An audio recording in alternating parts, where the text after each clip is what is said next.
বৃদ্ধ যুবক, শিশু, কিশোর, তরুণ, এদের রক্তে নিজের হাত লাগিয়েছে। নাফিজ তার মাকে কাঁদিয়েছে, বাবাকে কাঁদিয়েছে, কিন্তু নাফিজ তো আমাদেরকে দিয়ে গেছে একটি মঙ্গল। একজন রক্ত পিপাসু দানবকে বিতাড়িত করছে। এরা কিশোর নয়, শুধু এরা শিশু নয়, এরা ছিল সেই পাতালপুরীর রাক্ষস খক্ষসকে বিতাড়িত করা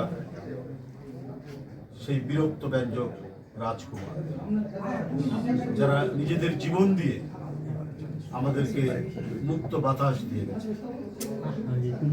সাংবাদিক বন্ধুরা, এই বাড়িতে বাড়িতে কান্নার রোল, এই বাড়িতে বাড়িতে তীব্র ব্যথা বেদনার যে বর্ষিয়া আমরা দেখতে পেয়েছি। 5ই আগস্টের আগে থেকে জুলাই মাস 5ই আগস্ট পর্যন্ত, তারপরেও ফ্যাসিস্ট দানবদের রক্ত ছড়ানো থাকে। একজন ব্যক্তি তার ক্ষমতায় থাকার জন্য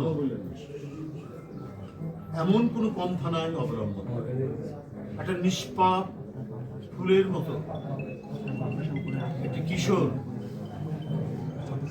নাফিজকে হত্যা করতে দ্বিধা করেনি, শুধুমাত্র নিজের ক্ষমতাকে নিরাপদ করা।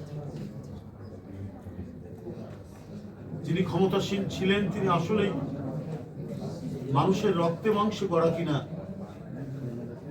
এটা আজকে সন্দেহ।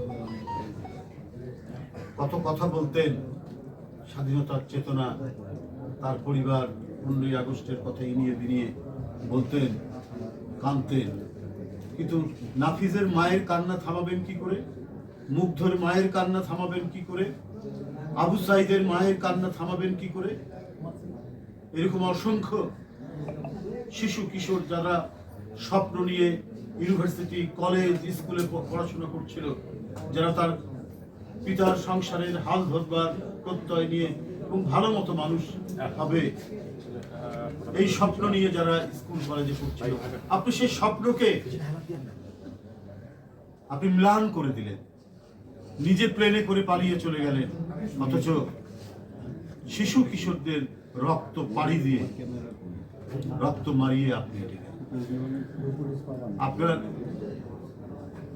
এক নেতা কয়েকদিন আগে বলেছে যে জাতির কাছে প্রয়োজনে ক্ষমা চাই। আপনারা কিসের ক্ষমা চাই?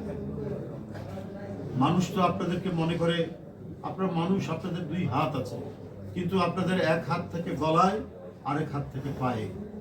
প্রয়োজনে গলা চাপ দিতে পারেন, টিপ দিয়ে মেরে দিতে পারেন চেপে, আবার প্রয়োজনে পা ধরতে পারেন। এটাই মানুষ বলে। ক্ষমতাসীন যারা ছিলেন 5ই আগস্টের আগে, তাদের হচ্ছে এটাই বলে, তাদের হচ্ছে এটাই স্বভাব। শুধুমাত্র এক ব্যক্তি এবং এক পরিবার বাংলাদেশে থাকবে, তাদের কাহিনী থাকবে, তাদের বানানো মিথ্যা বয়ান দিয়ে এদেশের স্কুল, কলেজ, ইউনিভার্সিটির ছাত্রদেরকে তারা ভুলিয়ে রাখতে চাইছে। কিন্তু যে মিথ্যা বয়ান ছিল, আজকে ওই শিশু কিশোররাই নিজেদের জীবন দিয়ে, নিজেদের রক্ত ঢেলে দিয়ে, নাফিজের মতো,